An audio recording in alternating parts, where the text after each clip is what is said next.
Most entrepreneurs set goals all wrong. So we are coming up on the new year right now, and everybody's setting their New Year's resolutions. But I'm of the opinion that I feel like most people, and especially entrepreneurs, do it all wrong. So as you can see on my shirt, I'm a diehard Georgia fan. I've got season tickets to Georgia, and I'm at all the games. I'm a huge Kirby Smart fan. Kirby is the head coach at Georgia, and the way that most people set goals, if they were Kirby Smart, they would be going into the season and just saying, hey, we're going to win the national championship. We are going to be playing Ohio State. They're a tough team, but we really think it's probably going to come out as a 45-20 game. That's our goal. And I just don't think that's how it works. Obviously, we can see in sports that's not how it works. But I don't think in life that that's how it works. You don't need to set the goal. We're going to do $1 million in revenue, count it, and let's go to the next one. What happens in football is what should happen in real life. So I'll show you this example. So this is what happens in the back end with Georgia football or with whoever you pull for. So we've got a very ugly sketch of a play on offense. So you can see we've got a wideout out here. He's going on a jet sweep. We've got the running back going to set the edge. He's going to get a block here.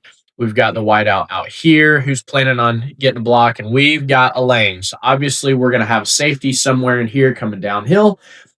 But this man, once he's on this jet sweep, is going to have a one-on-one, and he's going to beat this one man. So we think that we have some type of competitive advantage in here where our one-on-one guy can win. And yes, our linemen, they're going to get out, they're going to get a block. So what you're seeing in this scenario is very granular planning.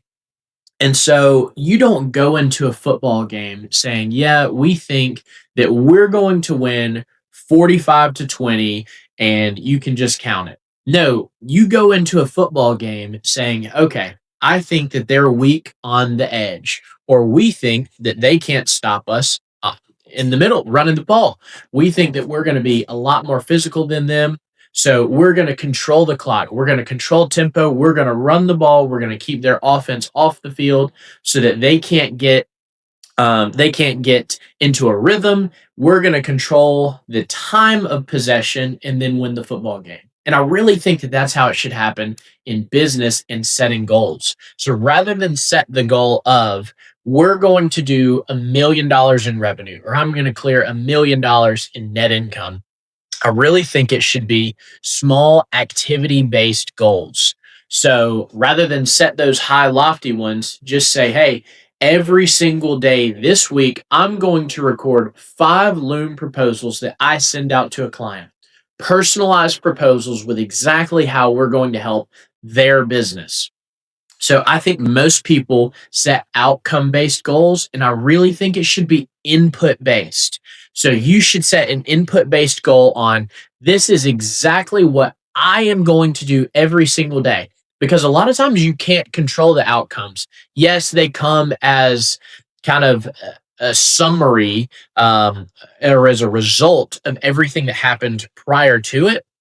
But I think if you set an activity goal for every single day, you're probably going to be a lot further along than you would have been had you just set this lofty outcome goal for the end.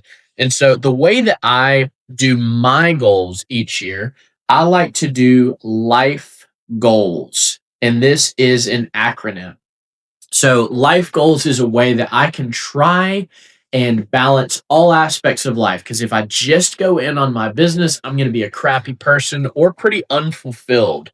So the first one is love. So this is going to be your relationships. So let's say you're married or dating. This is going to be how well do you take care of your spouse or your partner? This could be how do you take care of your kids, or how do you take care of your friendships, but some types of goals. So for example, things that I have done in the past, this has looked like, hey, every single morning I want to send one text message about how I appreciate somebody to one of my friends or family. This is a very simple activity. It took me less than 2 minutes, but by sending out that text, I'm letting somebody know that I'm thinking about them and I care about them. And that probably changed the whole course of their day. That's super impactful. My wife and I now we do something called the Sweet Award. It's a little bit objective, but every single week we determine who was the sweetest in our relationship that week, and we win the Sweet Award. So for myself this year, I want to win 3 out of 4 Sweet Awards every single month. I want to make sure that I am being sweeter than my wife every week. And if we're both competing there, our relationship's going to be really great. And so setting measurable goals is really important here. And again, action oriented goals, things that I can actually put in work to check off if I did it or not. And so I is going to be influence. So this is going to be what goes into your brain. So this could be I want to read a book every single month, or I want to practice Spanish for an hour a week, whatever it may be. Now, it's personal preference if you want to put your spiritual walk in love or influence, potentially energy, but this is how I do it. So sometimes it's going to be between one or the other. Like if I want to go out, let's say I want to volunteer more, that may go into love because I want to be caring for people. Or if I want to be memorizing more scripture, that could go in influence because it's changing my mind and how I think about things. So that's a little bit up to your interpretation. And again, it can change. So the next one is going to be where most people spend their time. So finance or finances. This is your actual business or making money. So for me, I'm an entrepreneur. So my business goals go into the finances category. So, for example, for me, this could be producing more content on YouTube. This could be teaching more free classes to our clients. This could be asking for more referrals. Whatever you do, make sure it's action oriented. So at the end of the week, you can check off, did I do this or did I not do this? Am I on target?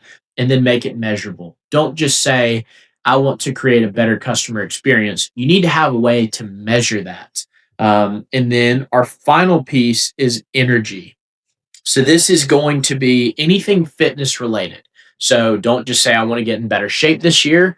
Say, I want to walk 3 days a week, or I want to go to the gym 5 days a week, or whatever it may be, and back your way into these goals. Make sure that you can measure whatever it is. And at the end of the week, you can check things off. This helps keep you on track, helps you know where you're going, and it's probably going to lead to a lot better results at the end of the day rather than just say, hey, I want to be healthier this year by saying, I want to go to the gym and I want to drink X amount of water per day and I want to watch my macros and make sure I'm eating 180 grams of protein and cutting out carbs or fats, whatever it is. By doing it this way, you're going to have better results. Most people set this big goal and it feels way more than they can possibly get. And so people try to overestimate what you can do over the course of a week. A week's not that long if you think about it. You're sleeping hopefully 7 or 8 hours per night. You've got time with your family. You've got to eat. You've got your day job. There's not a lot of leftover time. But over the course of a year, things compound. If you're getting 1% better every day or every week, you're slowly going to inch forward what you can do that year. And so again, I think a lot of people have done their goals all wrong. I hope that this is somewhat helpful for you. This has been massively beneficial for me in my life. And so, yeah, I hope you like and subscribe, and we will see you in the next video.